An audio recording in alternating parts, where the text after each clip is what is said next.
경찰관 5명으로 전담 수사팀을 꾸려 사기 혐의로 고소된 맘카페 운영자 A씨와 동업자 B씨 등 3명을 조사할 방침이라고 밝혔습니다. 피해자들은 고소장에서 이들이 카페 회원들에게 상품권을 사면 원금의 15에서 35%에 해당하는 상품권을 추가로 주기로 했지만 처음 몇 차례만 상품권을 주고 돈만 받아 챙겼다고 주장했습니다. 원희룡 국토교통부 장관은 일도 안 하고 돈만 받는 가짜 근로자는 퇴출시키겠다며 건설노조 불법 행위 엄단 의지를 재차 강조했습니다. 원희룡 국토부 장관은 어제 SNS를 통해 각종 제보와 피해 사례가 이미 접수되고 있다고 밝혔습니다. 오늘 강원 영동과 경북 동해안에는 저녁까지 눈이 내리겠습니다. 예상 적설량은 강원 영동 중남부가 5에서 10cm, 경북 북부 동해안에는 3에서 8cm, 강원 영동 북부와 경북 남부 동해안이 1에서 5cm입니다. 오늘 낮 기온은 서울이 6도 등 전국이 3도에서 11도 정도로 어제보다 2도에서 7도 정도 낮아 좀 쌀쌀할 것으로 보입니다. KBS 1라디오 정오 종합뉴스였습니다. 지금까지 아나운서 유지원이었습니다. KBS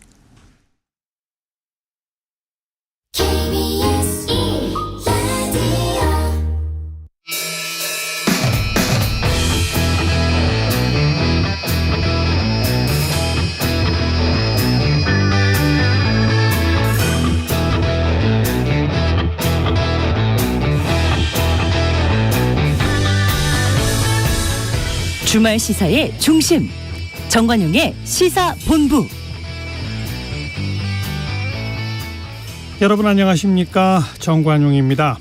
2월 마지막 주말, 이제 3월이 코앞이죠.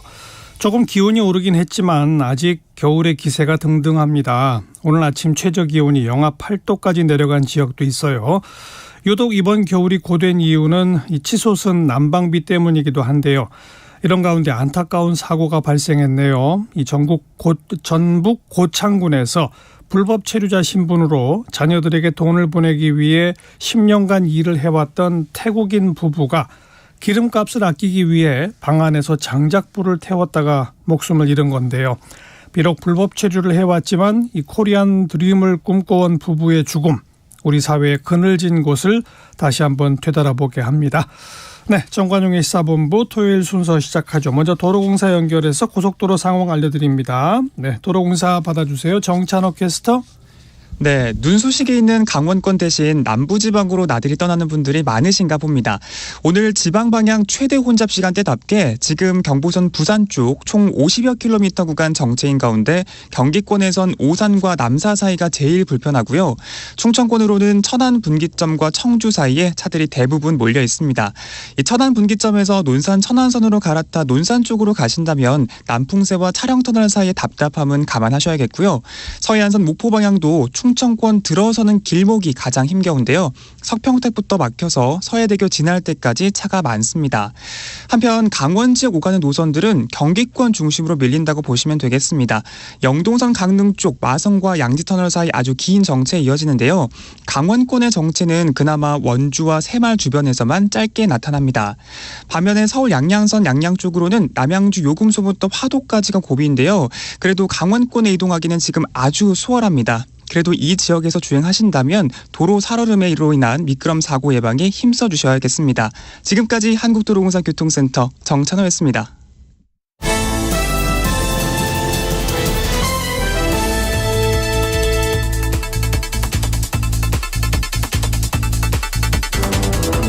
주간 뉴스 브리핑.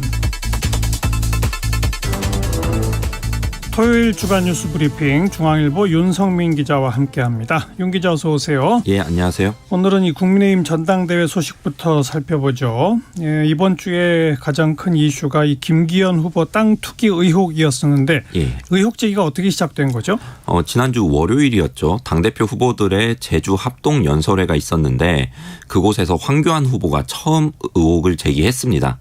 그 황 후보가 울산 부동산 투기 의혹을 거론하면서 김 후보가 만약 당대표가 되면 우리도 민주당처럼 된다 이렇게 주장을 했습니다. 예. 그러니까 민주당이 부동산 투기 의혹이 여러 번 불거졌는데 그러니까 그런 민주당처럼 된다 이렇게 주장을 했던 거죠.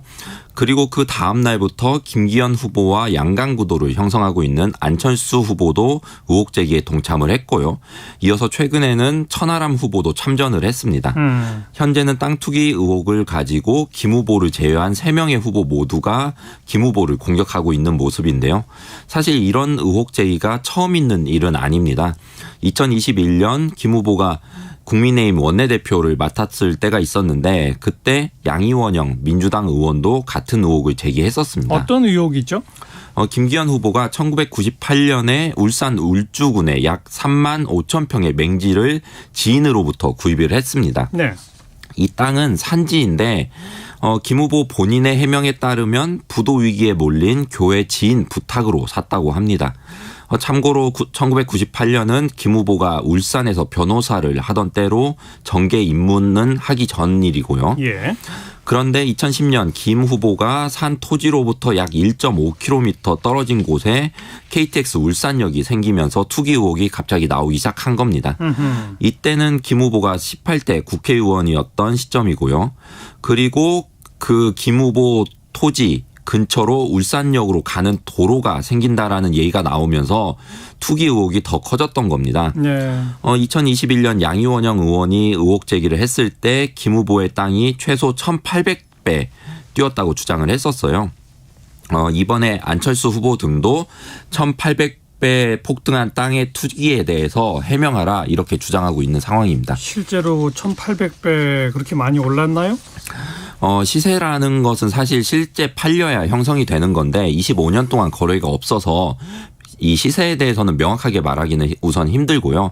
다만 확실한 공시지가만 말씀드리면 1998년 김 후보가 구입할 당시의 토지 공시지가는 필지별로 좀 달랐는데 267원에서 432원 사이였습니다. 예. 그런데 현재 기준으로 1220원에서 2270원 사이 수준이거든요. 그러니까 25년 동안 약 4배에서 5배 정도 오른 건데 이 25년 만에 이렇게 오른 거는 사실 많이 오른 거라고 보기는 힘든 상황이죠. 그 평이한 수준이라고 할 수 있는 건데 확실한 거는 공시지가는 1,800배 오른 거는 아닙니다. 예. 그럼 만약 팔릴 경우에 시세 추정가는 얼마냐 이렇게 좀 따져볼 수도 있는데 이것은 조금 애매합니다. 그 1,800배 올랐다고 보기에는 좀 애매한 측면이 있는데 민주당 양이원영 의원이 1,800배 폭등했다고 하면서 비교 대상으로 삼은 토지는 아파트 부지로 개발 가능성이 높은 그 근처의 다른 토지였어요. 예. 실제 거기는 가격이 많이 뛰기도 했고 거래도 이루어지고 있는 상황이고요. 그런데 김기현 후보가 산 땅은 산이에요. 산지고 게다가 비탈진 산지고 고압 송전선도 지나가고 있다고 합니다. 그리고 도로가 생긴다고 했는데 실제로는 도로가 아니라 땅 아래로 터널이 지나갈 가능성이 높은 상황이고요. 이런 측면 때문에 현재 김 후보 토지 추정가는 10억 원대에서 30억 원대 사이일 거라고 추정만 하고 있는데 예. 김 후보가 25년 전에 2억 원 좀 넘게 주고 샀거든요. 전체 땅을. 그러니까 5배에서 최대 16배 정도 시세는 올랐다고 볼 수 있습니다. 그래서 김 후보 본인은 1,800배 상승은 말도 안 되는 주장이다. 그래서 양이원영 의원이나 황교안 후보한테 95% 싸게 해줄 테니까 사가라 이렇게 하고 있습니다. 김 후보는 그저께 기자회견을 열고 위성사진까지 제시하면서 구체적으로 해명을 하기도 했었습니다. 네. 근데 어쨌든 이 땅 투기 의혹 제기가 지금 후보들 지지율에 어떤 변화를 가져오고 있나요? 결과적으로 보면 오히려 의혹 제기하고 있는 쪽에는 더 부정적인 효과, 역효과가 나타나고 있는 상황이긴 합니다. 아하. 그 RN서치 아시아투데이가 지난 21일, 22일 양일간 국민의힘 지지층 대상으로 조사한 결과를 보면 김기현 후보는 40.4%로 27.0%를 기록한 안철수 후보를 13.4%포인트나 앞섰습니다. 근데 직전 조사가 있거든요. 그 지난 조사가 지난 3일과 4일 날 조사를 했었는데 그때보다 김기현 의원은 오히려 8.1%포인트 상승을 했고요. 예. 안철수 후보는 9.1%포인트 하락을 했습니다. 그러니까 의혹을 받는 쪽은 지지율이 오르고 의혹을 제기하는 쪽의 지지율은 떨어지는 상황인 거죠. 국민의힘 지지층에서는 땅 투기 의혹이 근거가 없는 의혹 제기라고 보고 있는 상황인 거고, 반대로 김 후보는 안 의원이 새정치민주연합과 국민의당 출신이라면서 이른바 정체성 의혹을 제기하고 있잖아요. 그렇죠. 예, 이것에 대해서 국민의힘 지지층 사이에서는 이것이 더 효과를 발휘하고 있는 셈입니다. 예. 그리고 안철수 후보 지지율이 하락하고 있는 가운데서 천하람 후보의 상승세로 김기현 안철수 후보의 양강 구도가 흔들리고 있다라는 내용의 조사도 나오고 있는데 21일, 22일 PNR 그리고 폴리뉴스가 자신을 국민의힘 책임 당원이라고만 밝힌 응답자만을 대상으로 조사한 결과가 나왔는데 천하람 후보가 안철수 후보를 제치고 2위를 기록하기도 했습니다. 네, 이 소개한 여론조사 자세한 결과는 중앙선거 여론조사심의위원회 홈페이지를 참조하시면 되고요. 자, 그다음 이틀 뒤면 국회에서 이재명 민주당 대표 체포 동의안이 표결되죠. 예. 아무래도 부결쪽 가능성이 더 높죠. 예, 부결될 것이라는 관측이 많고요.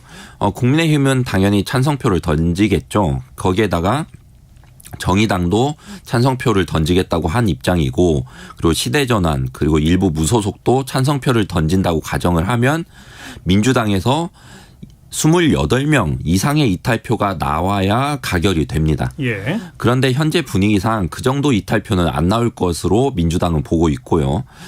지난 화요일 민주당이 의원총회를 열었는데 박홍근 원내대표는 의총 뒤에 브리핑을 했습니다. 검찰의 구속영장 청구, 정부의 체포동의안 제출이 매우 부당하다는 점을 의원들의 총의로 분명히 확인했다라고 밝혔는데요. 의총에서는 좀 눈에 띄는 발언이 뭐였냐면 서른 의원, 그러니까 비명계죠. 대표적인 비명계인데 서른 의원조차도 똘똘 뭉쳐서 무조건 이재명 체포동의안을 부결시켜야 한다 이렇게 말을 했어요. 예. 그러니까 아무리 비명계라고 하더라도 이재명 대표에 대한 검찰의 구속영장 청구는 부당하다고 보는 시각이 있는 겁니다. 이재명 대표는 그저께 기자간담회를 열고 자신에 대한 그 구속영장의 부당성을 호소하는 대국민 여론전에 나서기도 했는데요. 영장 내용에 대해서도 세세하게 비판을 했습니다. 그런데 한동훈 법무부 장관은 그날 국회에 출석하면서 이 대표 말처럼 다 조작이고 증거가 없다면 판사 누구라도 100% 영장을 발부하지 않을 거다라고 하면서 판사 앞에 가서 그렇게 얘기하면 된다 이렇게 또 비판을 했습니다. 네, 이 체포동의안이 부결된다고 하면 이재명 대표의 당내 리더십은 다시 확보가 되는 걸까요? 부결이라고 하더라도 좀 상황을 봐야 할 것 같습니다. 그 민주당은 민주당 전체 의원에다가 민주당 출신 무소속 의원 그리고 용해인 기본소득당 의원까지 반대표를 던진다고 치면 최대 177표의 반대표가 나올 수 있다라고 보고 있거든요. 예. 그런데 일부 이탈표는 분명히 나오긴 할 거예요. 몇 표라도. 근데 그게 얼마나 나올지가 관건인데 노웅래 의원 체포동의안 부결 때 반대표가 161표였거든요. 그러니까 아무리 적게 나와도 그 이상의 반대표가 나와야 이 대표의 당대표로서의 리더십이 유지되지 않겠냐 이런 말이 나오는 거고요. 예. 근데 반대표가 절반을 겨우 넘기는 박빙 부결이 이루어질 경우에 이 대표는 이 대표를 둘러싸고 당내 분란은 커질 가능성이 높습니다. 뭐 예를 들어서 개딸로 불리는 이 대표 강성 지지층이 누가 찬성표를 던진 거냐를 두고서 이른바 겉과 속이 다른 수박 솎아내기 작업에 돌입하면서 분란으로 당은 시끄러울 가능성이 높고요. 그런 과정에서 이 대표의 리더십도 흔들릴 가능성이 큽니다. 그래서 체포동의안 부결이 되더라도 몇 표로 부결되느냐 이걸 굉장히 중요하게 봐야 될 것 같습니다. 그렇군요. 민주당은 김건희 여사 특검 추진하고 있는데 진척이 좀 있습니까? 당초 정의당은 김건희 특검에 대해서 민주당이 추진하는 방식으로는 반대한다는 그런 입장을 밝힌 상황이었죠. 예. 김 여사의 검찰 조사가 우선돼야 한다는 입장이었고 특검을 하더라도 그 이후에 해야 한다는 입장이었습니다. 민주당은 정의당과 긴밀히 협의하겠다라고만 밝힌 상황인데 이에 대해서 좀 상황이 바뀌었습니다. 그 이은주 정의당 원내대표는 어제 국회 대표 연설을 했는데 거기에서 뭐라고 했냐면 김 여사 계좌가 주가 조작 사건에서 48차례 시세 조종에 사용됐음에도 김 여사는 지금껏 검찰 소환 조사를 받지 않았다.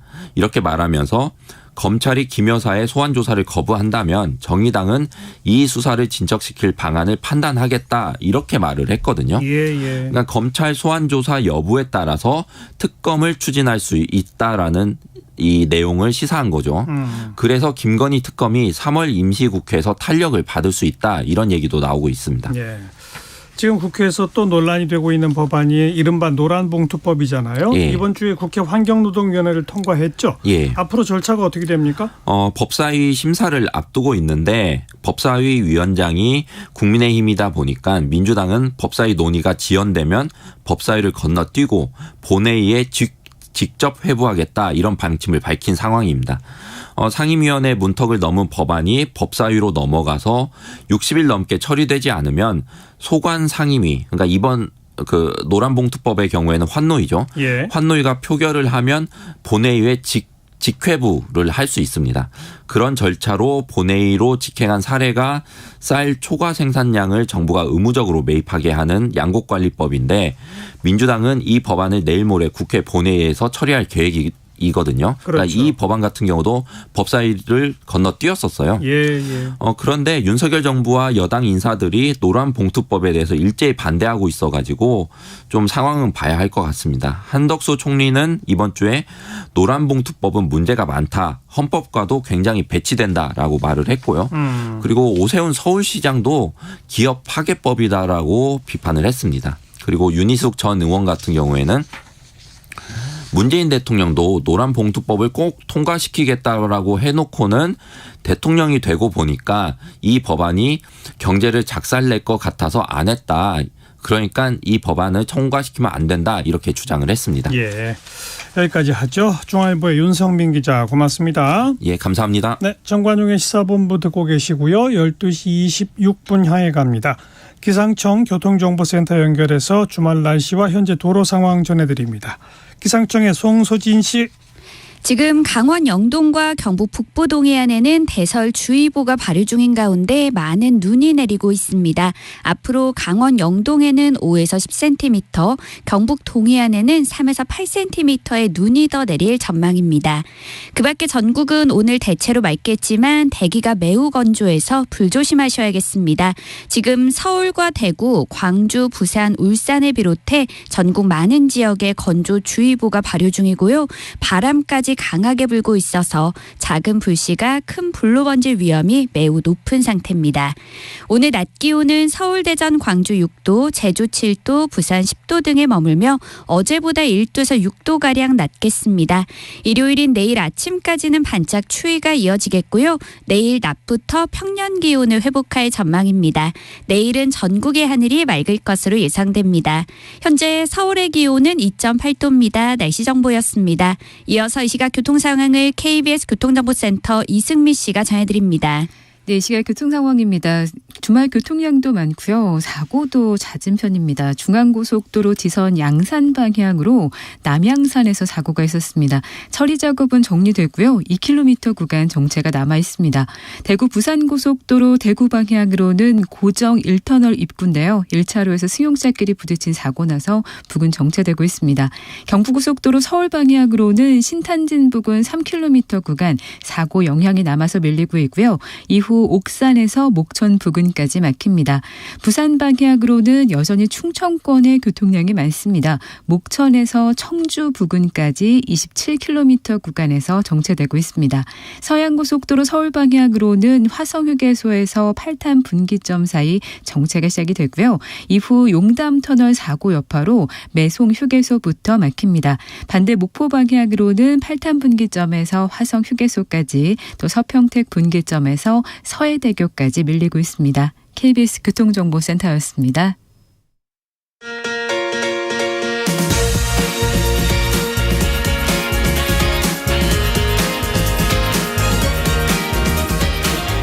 주말에도 쉬지 않는 뉴스 따라잡기. 주말 정오. 정관용의 시사본부. 이재명 민주당 대표가 27일 열릴 이재명 대표 체포동의안 표결을 앞두고 이 기자간담회를 열어서 구속영장의 부당성을 설명했죠. 그리고 비공개 의원총회를 연 민주당은 체포동의안 부결의 뜻을 모은 것으로 지금 알려지고 있는데요. 자, 오늘은 이재명 대표에게 쓴소리를 가장 많이 하시는 분이죠. 더불어민주당 이상민 의원 전화로 연결해서 잠깐 이야기 듣겠습니다. 이 의원 안녕하세요. 네, 안녕하세요. 네. 체포동의안 표결 어떻게 해야 한다고 보십니까? 이 의원께서는? 네, 저는 이제 여러 의견이 있겠지만, 예.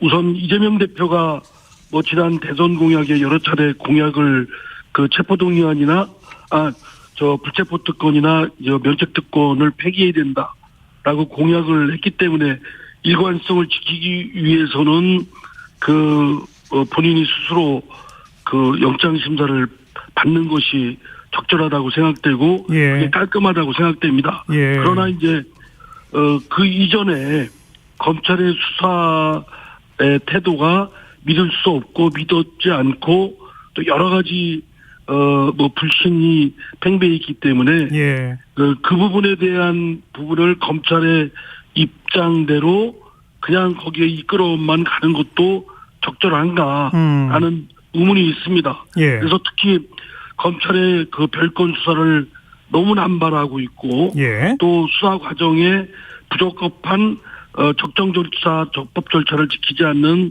매우 잘못된 그런 사례들이 많고 예. 또 그리고 수사 과정 중에 여러 정황들을 언론에 흘려서 수사나 재판을 받기 전에 사회적 낙인을 받도록 낙인 찍기에 들어가는 예. 그런 행태를 볼 때 검찰의 수사에 대해서 그런 체포동의안에 대해서 동조하기가 선뜻 어렵다. 그래서 저는 나름대로 고민을 했습니다만 예.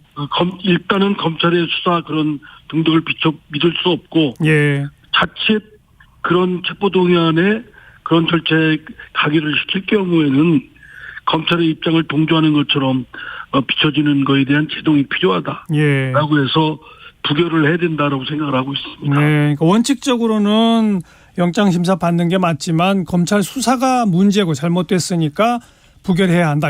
요약하자면 그런 거네요. 네네, 그렇습니다. 그리고 또 민주당 측에서는 계속 증거인멸이나 도주의 우려가 전혀 없는데 구속영장 청구 자체가 사실 말이 안 되는 거 아니냐라는 시각도 있는데 그건 어떻게 보세요? 예. 아니, 이재명 대표가 민주당의 공당의 대표니까 도주 다 사람들이 지켜보고 있고 감시하고 있는데 예. 도주의 염려가 있을 거라고는 전혀 생각되지 않고요. 예. 증거인멸도 이미 수백 건에 걸쳐서 저도 좀 그 진위를 좀 확인해 봐야 되겠습니다만 압수수색을 수없이 했고 그리고 한 1년 반 가까이 수사를 한 상황에서 예. 관련자들의 진술도 다 듣고 그런 상황에서 증거인멸의 가능성은 거의 없다고 봅니다. 예. 특히 예. 검찰이 이번 구속영장 청구서에 제시한 증거인멸의 정황으로서 정성호 의원이 김용, 정진상 씨를 면회한 거에 대한 여러 가지 말을 위로의 말 등등 언동을 증거인멸의 염려가 있다고 한 거는 예. 도저히 그거는 납득하기가 어렵습니다. 교도관이 옆에서 다 그 대화를 기록하고 있고 예. 그런 것을 국회의원 신문을 겪는 사람이 다 보는 데서 회유를 한다든가 증거인멸을 교사한다든가 그런 일은 상식적에 맞지 않는데 예. 그런 거를 증거인멸의 염려가 있다고 제시한 검찰의 구속영장 청구서를 보면 매우 옹색하다라는 생각이 듭니다. 네. 쭉 언급하신 검찰 수사의 문제점 또 구속영장 청구의 문제점 이런 것들을 지적하셨는데 검찰이 결국 그러면 정치적 행위를 한다고 판단하시는 겁니까? 상당히 그런 의심을 들 만큼 말하자면 별건 수사를 A건을 수사하다가 그게 안 되면 B건, C건 막 이렇게 마구제비했던 것들이 있고요. 예, 예. 이번에도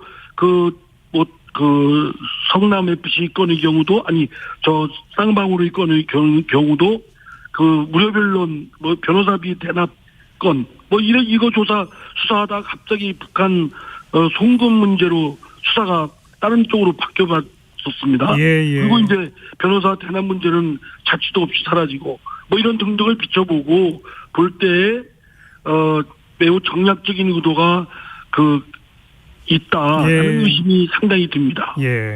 그런 정략적 의도, 정치적인 어떤 검찰의 행동 이런 것을 그렇게 판단하시는 국민들도 있습니다만 뭐 워낙 여러 가지 의혹들이 검찰발로 뉴스가 쏟아지다 보니까 뭐 상당수 또 국민들 가운데서는 이재명 대표 정말 문제가 좀 있는 거 아니야라는 시각이 좀 있어서 민주당의 지지율이 답보 상태거나 좀 정체하고 또 좀 약간 좀 하락하는 그런 모습도 보이고 있잖아요. 이 대목은 어떻게 평가하세요? 저도 그 점은 인정을 합니다. 이재명 대표의 여러 사법적 의혹건이 성남시장 때 또 경기도지사 때 있었던 그런 과거의 일이 지금 불거져서 여러 건이 이제 수사를 받고 있고 의혹을 받고 있으니까 그거에 대한 그 무고함을 밝히는 것은 이재명 대표가 철저히 그 내용을 잘 아는 사람은 본인일 테니까 철저히 그걸 밝혀야 될 것이고요. 당은 그런 이재명 대표의 그런 사법적 의혹이 당에 그런 번지지 않도록 확산되지 않도록 차단시키는 노력이 좀 필요하다고 생각됩니다. 그러나 이제 현실적으로 당대표이니만큼 그러한 사법적 의혹이 당의 안 좋은 부정적 이미지를 더 씌우는데 작용하고 있는 점은 저도 현실적인 점에서 부인할 수 없는 현실이라고 생각합니다. 그래서 일각에서는 기소가 돼서 이제 재판을 받게 되면 대표직을 내려놓고 재판에 임하는 것이 민주당을 위해서 유리한 거 아니라는 시각도 있습니다.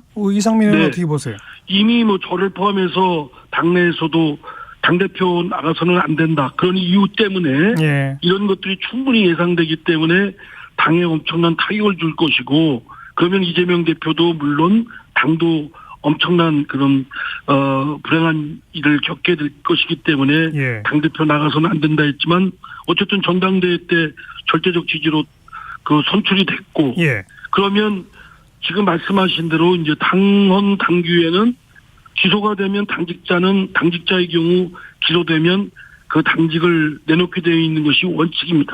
물론 정치 탄압의 경우로 당무위원회에서 의결될 때는 그 절차에 의해서 예외로 취급받을 수는 있지만 어쨌든 이재명 대표가 기소되는 사태까지 이른다고 한다면 재판도 또 여러 건을 받아야 되지 않겠습니까? 그러면 그 당헌 80조에 있는 그 당직 사퇴를 원칙적으로 적용을 해서 당대표를 사퇴하는 것이 저는 적절하다고 생각되고 이재명 대표는 자신의 무고함을 밝히는데 최선을 다해서 집중을 해야 될 것이고 당은 당대로 민생에 집중을 해야 된다고 생각합니다. 그런데 또 반대로 이재명 대표가 대표직을 사임하면 민주당이 극심한 내분에 휩싸일 거다라고 우려하는 시각도 있네요. 그건 어떻게 보세요?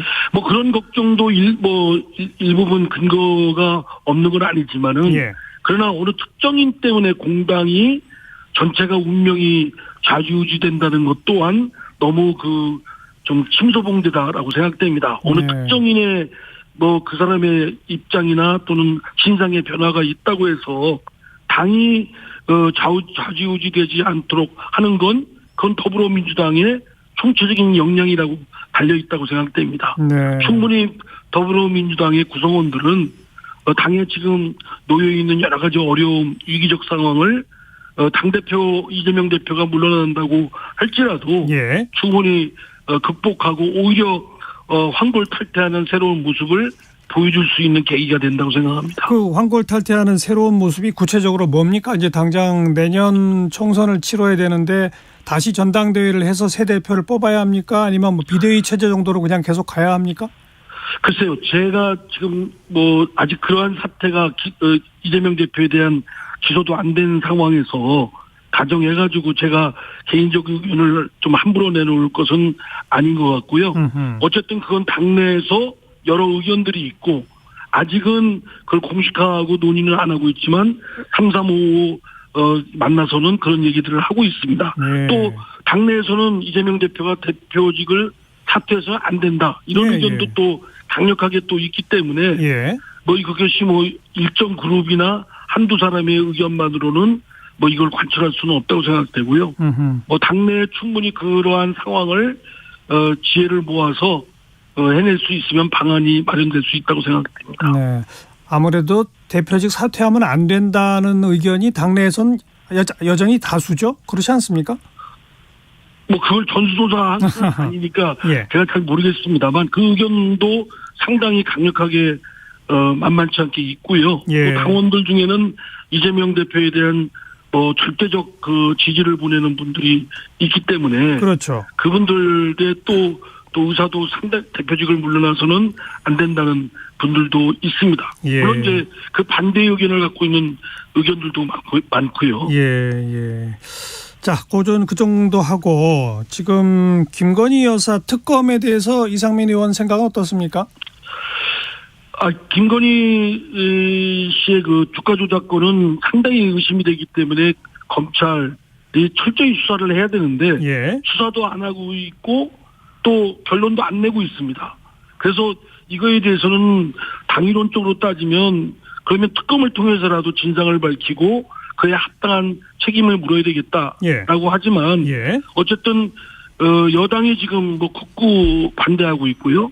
또 야당에서도 정의당은 일단 검찰의 수사를 독려하고 50억 클럽만 먼저 특검을 하자라는 의견을 하고 있기 때문에 야권에서도 합의가 안 된 상황이라 민주당의 의견만 관철할 수는 없다고 생각됩니다. 그래서 그걸 마냥 합의에 이를 때까지 둘 수도 없기 때문에 당장 지난번 50억 클럽의 그 곽상도 의원 무죄 받은 건 있지 않습니까? 그 건부터 우선 국민적 공분이 크고 그에 대한 의혹이 크기 때문에 그것만이라도 먼저 시작하는 것이 좀 제가 보기엔 합리적이라고 생각되고요.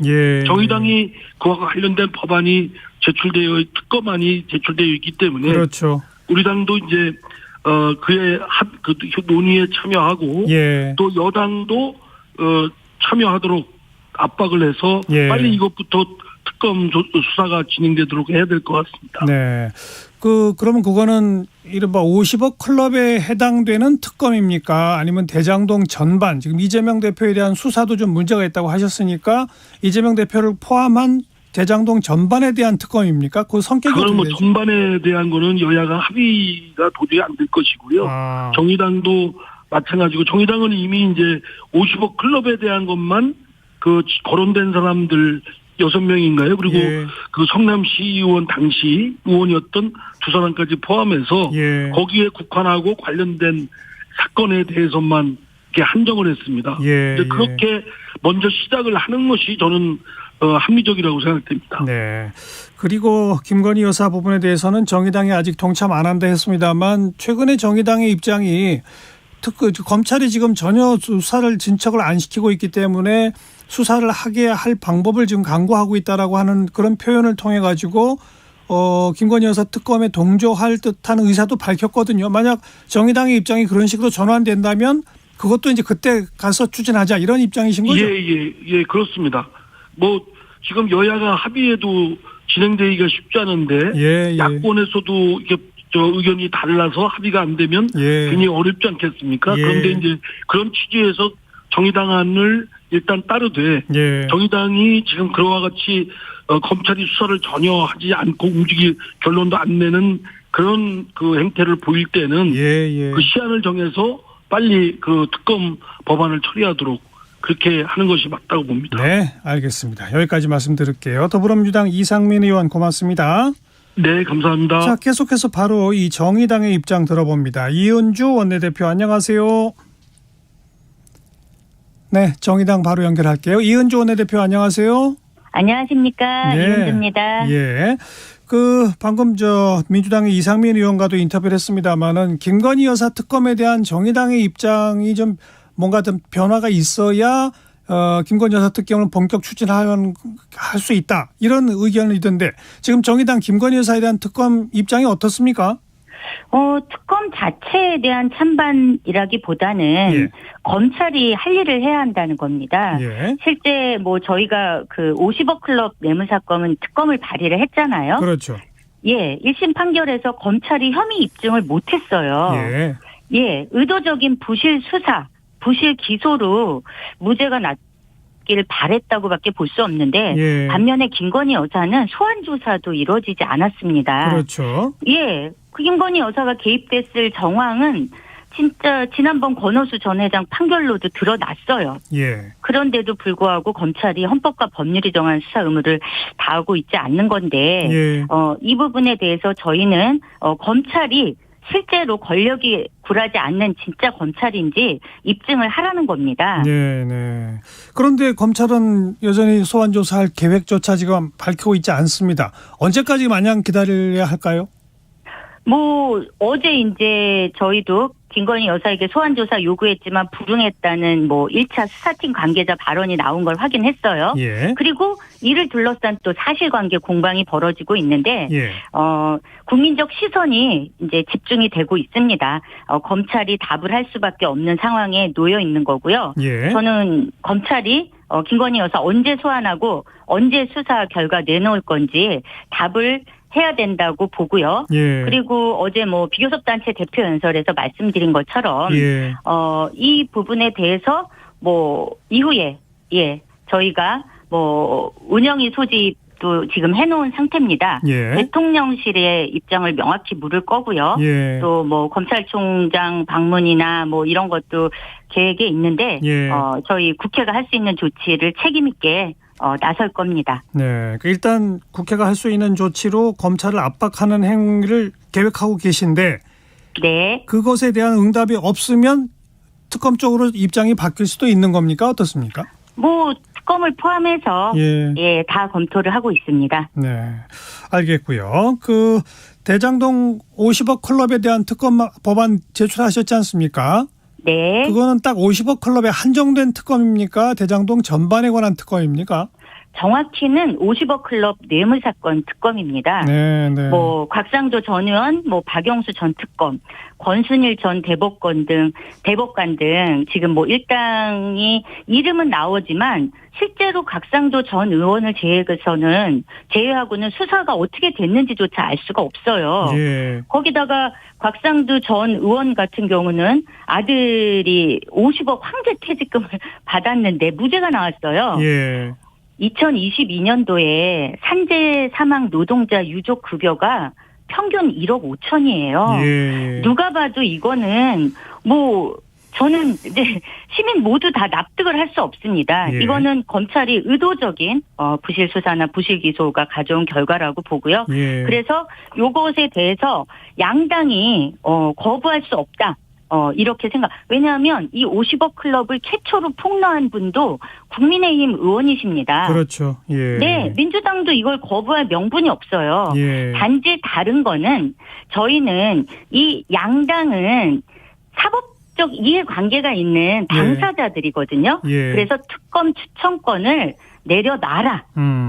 정치적 사법적 이해관계가 없는 우리 비교섭 단체 정당이 특검을 추천하겠다. 예. 요게 이제 저희가 발의한 특검 그 50억 클럽 뇌물 사건 특검의 좀 핵심이다. 알겠습니다. 네. 검찰의 그 이재명 대표에 대한 수사는 정의당은 지금 어떻게 평가하고 계세요? 뭐 사실 이번 국면 둘러싸고 이제 검찰 독재란 말도 나오고 이재명 대표와 민주당 입장에서 충분히 그럴 수 있다고 생각을 합니다. 예. 그리고 검찰이 아직까지 이렇다 할 결정적인 증거를 못 내놓고 있는 것 역시 사실로 보이고요. 예. 검찰은 국민이 진짜 납득 가능한 수사 결과로 입증해야 할 건데 그렇지 않다면 뭐 책임의 부메랑 그대로 돌려 맞을 거라고 생각을 해요. 네. 다만 네. 이 사안을 최종 판결하는 건 정치권이나 검찰이 아니라 사법부. 그래서 사법부 역시도 공정과 상식 또 사법 정의 관점에서 엄중히 판단해 주기를 바랍니다. 네. 당장 다음 주에 있을 이재명 대표 체포동의안에 대해서 정의당의 최종 입장은 뭡니까? 19대 국회 이후에 정의당은 불체포 특권 폐지를 줄곧 주장했습니다. 국회로부터 19대 이후에 모든 체포동의안에 찬성해 왔고요. 이재명 대표도 대선에서 불체포 특권 폐지를 공약을 했습니다. 예. 그리고 국회의 체포동의안 가부가 곧 구속 여부를 결정하는 게 아니기 때문에 네. 그래서 저희 입장은 예. 국회가 영장심사 절차 자체를 막을 권한은 없다고 생각하고요. 예. 네. 그렇게 생각합니다. 네. 조금 아까 이제 검찰의 수사에 대해서도 평가를 하시면서 결국은 법원, 사법부에서 가려질 일이다라고 표현하셨습니다만 일각에서는 또 특히 민주당에서는 야당 대표로서 뭐 증거인멸이나 도주의 우려도 전혀 없는데 뭐 기소를 그냥 하면 되지 구속영장을 청구한 것 자체가 검찰의 문제다. 때문에 이거는 불체포 특권과 무관하게 부결시켜야 한다는 논리도 있습니다. 그런 논리는 어떻게 평가하세요? 저희가 요 불체포 특권에 대해서는 실제 민주화 이후에 부패나 비리를 저지른 정치인은 이제 수사를 받는 방패막이로 전락한 게 사실이지 않습니까? 예. 예. 그래서 국회가 국회의원도 실제 헌법 11조에 따라서 한 개인의 시민으로서 져야 할 책무를 다해야 한다. 이렇게 말씀드리겠습니다. 검찰의 영장 청구가 문제가 있건 없건에 그건 무관하게 네. 국회의원도 불체포 특권은 내려놔야 한다는 원칙이 우선이다 이거로군요. 네. 네. 뭐 정의당의 이런 태도가 과거의 정의당이 너무 민주당 이중대 역할만 한 거에 대한 반발 때문에 이런 거 아니냐라는 시각도 있던데 그건 어떻게 보세요? 정의당은 정의당의 정치를 할 겁니다. 그것으로 이제 국민적 판단을 받는 거고요. 예. 지난 시기 정의당이 뭐 거쳐온 부침은 사실 정의당이 이제 제3 정치 세력으로서 좀 정의당답지 못하고 뭐 양당 대결의 국면에 워낙 그 정쟁이 예. 심하다 보니 예. 그 사이에서 그 자기 중심 없이 좀 흔들렸던 그런 부분에 대한 건데요. 저는 실제 현실적으로 정치하는 데 있어서 예. 가장 중요한 정치 주체는 정당 또 자율적 결사체라고 봅니다. 예. 그래서 왜 사회를 민주당과 국민의힘 이렇게 두 개의 진영으로 나눠놓고 그 옳고 그름의 전선을 만드는 그런 이제 적대적인 진영론이죠. 저는 저희 정의당은 이제 그런 진영론에 동의하지 않습니다. 예. 정말 이건 나쁜 정치예요. 예. 그래서 결국 어제 비교섭 단체 대표연설에서 말씀드린 것처럼 한국 정치는 내전 중이라고요. 내전. 서로를 향해서 네. 계속 고함치라고 부추기는 양당. 근데 또 종부세, 법인세, 금투세 같이 진짜 논쟁과 토론이 필요한 데는 둘이 또 같은 이해와 요구를 갖고 있어요. 예. 결국 이 양당의 적대적 공생 이런 표현을 좀 예. 하고 싶은데요. 예. 이 전쟁에서는 누가 승리하더라도 시민의 삶의 평화는 없습니다. 예. 정치 실패 상태라고 보고요. 그래서 앞으로 이런 진영 대결을 완화하고 또 시민의 정치적 다원성을 지키기 위해서라도 예. 다당제가 정말 이제 필요하다. 돼야 된다. 그런 말씀 드리고 싶어요. 정의당은 정의당의 길 독자적인 목소리를 내겠다 이 말씀이신데 네. 그 정의당이 그렇게 체포동의안에 찬성표를 던지더라도 결국 결과는 부결될 걸로 보세요? 어떻습니까? 많은 언론과 평론가들이 그렇게 예측을 하고 있네요. 예, 네. 그냥 그런 정도 답변으로? 네. 알겠습니다. 여기까지 말씀드릴게요. 고맙습니다. 네, 감사합니다. 네, 정의당의 이은주 원내대표 목소리까지 들어봤습니다.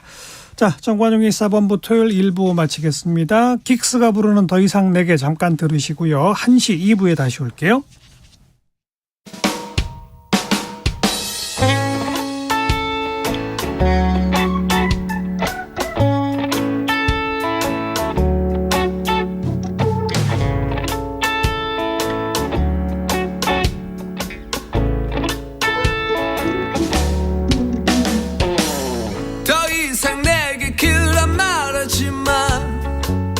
거기서 거기 그 얘기들 그보다 네 몸짓이 보고 싶어 더 이상 지난 얘기 하기 싫어 저기 파란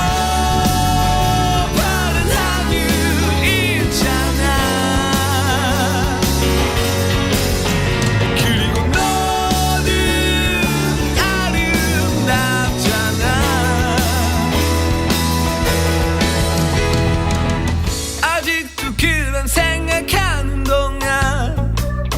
태양은 저리 뜨고 저리 또 지고 아직도 그런 생각하는 동안 세상은 몰래 가고 우리도 가지